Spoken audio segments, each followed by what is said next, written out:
great friend that he is, he'd come to visit me in his dad Chris's car. And seeing me at the other end of the car park, he decided to initiate a game of chicken. He revs his car a couple of times and then started flying towards me along the car park. I went one way, he went the same way, we tried to go the other way. Before you knew it, I was up on the bonnet, face behind the windscreen. Oh, right in Alex's shocked-looking face. Fortunately, I rolled up unscathed, but caused a bit of a scene with the elderly shoppers.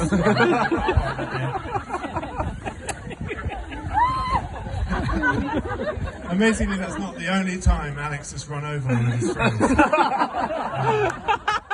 A few years ago, he was living with our school friends Seb and Jonathan in Melbourne, and they were leaving for the day, and Seb was chatting to the neighbour in the street. Alex was in a hurry to get moving, got in the car and drove straight onto Seb's foot, and as Seb was screaming in pain, Alex went into a kind of frenzy and stopped moving. And according to Seb, a few minutes passed, and then John was able to move Alex off Seb's foot. Since our teen years, Alex has had a thirst for adventure and an openness which I've admired.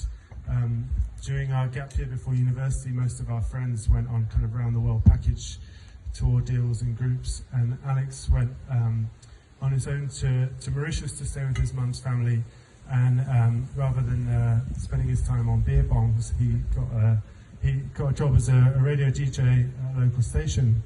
The following year at University in Bristol, he presented a show on our university radio station. In 2007, we attended Exit Festival in Serbia, which was by far the wildest and craziest festival I've ever been to.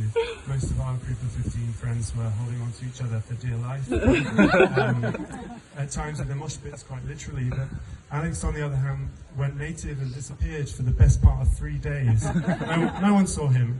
And when he finally re-emerged, he had a group of Serbian friends in tow, with a big smile on his face.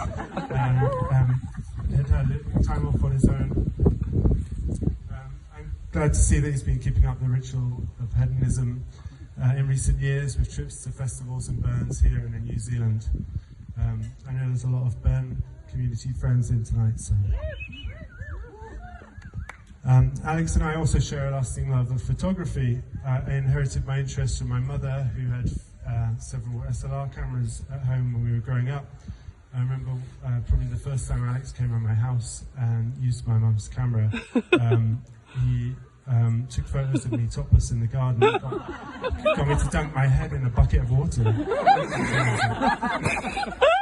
Later at university, Alex began to take photography more seriously, which as a friend was a pleasure to see, but it did mean that I didn't see his face for the best part of 3 years, as he had the camera here. Whether we were at university or hanging out, the camera would be there. I guess we both got fully immersed in the music community in Bristol, and Alex shot all the parties in houses, clubs, squats and warehouses, and documented the DJs and revelers. Yeah, your dedication to your interests and your passions has always been an inspiration to me. Another of Alex's early talents that I noticed back in the shed when we weren't playing PlayStation, Alex started to do really detailed kind of psychedelic cartoons. Many years later, I asked Alex what he actually does for a job at ANZ. I didn't really understand what user experience design was, and he described it as doodling whilst listening to techno, which is essentially the same thing he used to do in the shed 15 years earlier. So I'm happy he found a way to monetize that. On my last 2 trips to Australia, I've been struck with how Alex has changed for the good and matured. Dogmatic tyrant of old, replaced by this zen-like tower of calm that we see before us. Happy to see how relaxed and self-assured he's become. And happy he's found in Lexi someone with whom he can share his passion, creativity and openness for adventure and new experiences. When Alex told me they'd be going to permaculture evening classes together, My first thought was, what pair of hippies? But secondly, how it reminds me of my parents, who are my relationship idols. They've been together for 44 years, they're still going strong. Like you two, they share a fascination with the world and a love of nature and culture. And also a pair of hippies, too, yeah. But yeah,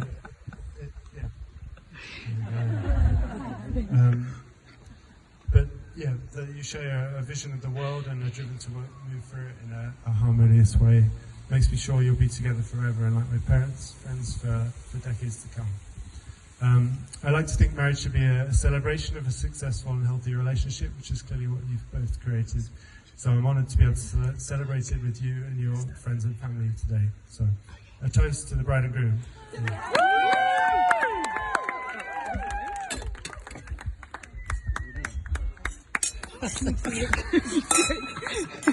He goes standing ovation.